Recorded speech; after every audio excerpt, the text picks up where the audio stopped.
Jujur, saya sedih melihat kondisi saat ini.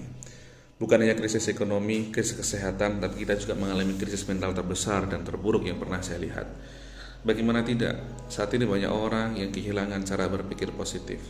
Banyak orang yang bingung bagaimana caranya berprasangka yang positif. Selalu pikiran dan prasangka negatif yang dikedepankan. Saya bukan menyalahkan atau nggak percaya ilmu pengetahuan, tapi salahkah jika saya percaya akan adanya keajaiban? Tidak selamanya prediksi itu benar, meskipun secara kasat mata dan hitungan itu meyakinkan. Seperti halnya prediksi pertandingan sepak bola, klub besar akan selalu diprediksi menang melawan klub kecil. Tapi kenyataannya, keajaiban bisa saja terjadi. Justru klub besar itu menelan kekalahan besar di luar prediksi. Sama seperti corona, mungkin menurut ilmu pengetahuan dan penelitian ada yang bilang virus ini akan berakhir di bulan Juli atau setelah Lebaran. Tapi salahkah bila kita punya harapan bahwa akan ada keajaiban? Virus ini bisa hilang sebelum datangnya Ramadan. Allah sendiri berfirman dalam hadis qudsi, "Anna inda dhanni abdi bi."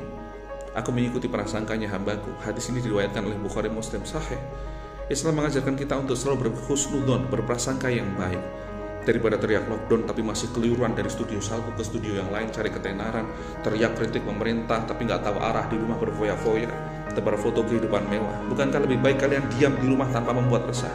Idul Fitri masih lama, sudah ada edaran untuk sholat di rumah. Saya lelah. Kenapa tidak ada yang menyuarakan berteriak penuh harapan dan keyakinan jika corona akan segera musnah sebelum Ramadan tiba? Kenapa seolah kita sudah menyerah saat ini? Allah pasti mengabulkan doa hambanya. Tidakkah engkau yakin dengan doamu? Atau memang masih sedikit orang yang berdoa untuk hilangnya virus corona ini sebelum Ramadan? Atau memang saat ini kita justru sedang menjauh dari Allah? Bayangkan, seandainya 100 juta penduduk negeri ini punya prasangka, keyakinan, dan semuanya berdoa, punya harapan corona selesai sebelum Ramadan. Seandainya satu saja doa dikabulkan, maka hilanglah corona. Mungkin 100 juta terlalu banyak. Bagaimana jika 50 juta? Bagaimana jika 25 juta, 10 juta, 1 juta, 100 ribu penduduk negeri ini berdoa dan yakin corona tamat sebelum Ramadan tiba? Apa iya tidak ada satu doa pun yang dikabulkan? Allah mengikuti prasangka hambanya. Dan saya sedih melihat dan mendengar kondisi saat ini, di mana keyakinan, optimisme akan keajaiban, kekuatan doa dan husnudon seolah luntur dan tidak lagi digaungkan.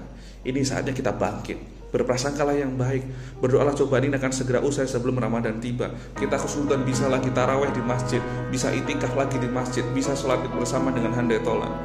Apapun yang terjadi esok, semua sudah jadi ketetapan dari Allah. Tugas kita adalah husnudon billah. Dalam Sahih Muslim, Rasulullah Sallallahu Alaihi Wasallam bersabda, "La yamutanna ahadukum illa wa huwa yuhsinu billahi dhanna." Janganlah seseorang di antara kalian mati melainkan ia harus berhusnudzon kepada Allah. Saya mengajar, mari tebarkan berita kebaikan, mari berdoa penuh keyakinan. Kita tetap berusaha taat aturan agar corona segera selesai sebelum datangnya Ramadan. Corona tamat, Indonesia sehat, Ramadan nikmat.